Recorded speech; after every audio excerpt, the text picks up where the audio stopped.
গাড়িতে আমি মানে যার বাড়ি খাইছি মাথা এই যে আমি গাড়িতে বসেছি পরবর্তী গায়েরা আমার এটা নামাইছি নামাইলে তখন সিকিউরিটি কয়জন ছিল ওইখানে? সিকিউরিটি উনি একাই ছিল একা আর ওরা পরে পরে যে দুইজন তিনজন ছিল ওরা দুইজনই আছিল না সিকিউরিটি ছিল না? হ্যাঁ সিকিউরিটি আছে সিকিউরিটি বলছে যে যাই যেটা হইছে সিঙ্গেল দিনই গাড়ি খারাপ না কে ড্রাইভার বলছে যে চোখের মধ্যে লাইট মারতে আমি তো খেয়াল করে হারা পাইছি না যে এই সামনে গাছ দিছে এই কারণে গাড়িটা মানে লাভ দিয়ে আর কি চাকা মাকা সব বেঁকে গেছে তো ড্রাইভারে মারলো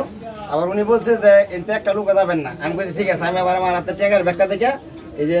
দোকানটা এই যে দোকানটা মধ্যে ওয়াল করা না এখানে তাড়াতাড়ি দুটা মুরব্বী আছেন মুরব্বীটা কাছে আইছি যে আমার টাকার ব্যাগটা না নেয় যেটা আমার সহযোগিতা করে তো ওরা দুইজনে আহেরা মানে মারার পরে লাঠি দিয়ে আমার বাড়িতেছে ব্যাগ দে আমি কই না কয় ব্যাগ কি প্রথম কয় গাড়ির মধ্যে কি আছে মাথা পুতো আছে আমাকে আপনার গাড়ি চেক করে সমস্যা নেই পরে ওই কইতেছে যে উনি কইতেছে যে মাধব থাকার যায় দেখ সকাল 10টার আগে যাইতে পারবো না ঘর ঠিক আছে আমরা 10টার আগে যাবো না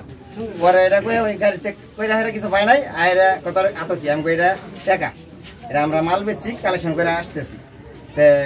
সমস্যা নেই আমার তারাকান দিয়ে আমরা মাল দিয়ে আসছি তারাকান দিয়ে মহাজনের টাকা নিয়ে আসছি মহাজনে আমরা দরকার ফোন দিই আমাদের মহাজন আসছে আসুক আইলে প্রমাণ করে যে নিতে পারে রাত্রে নিবো নাহলে আমরা সকালে যাবো এটা কইতেই মানে বাড়ি শুরু করে দিছে হ্যাঁ যাই দিলে আর ওই সাদ্দাম দুইজনে সাদ্দাম কইতেছে ব্যাগটা চেক কর ঠিক আছে আমি কই ভাই ব্যাগটার মধ্যে টাকা আছে না দুইজনে বাড়ি শুরু করে দিল এখানে এখানে আত্মমধ্যে বাড়ি দিতে পরে ব্যাগটা টান মারা নিয়ে গেছে নিয়ে সাদ্দাম আর ওই দুজন একসাথে ওই যে দিতে বাড়ি গেছে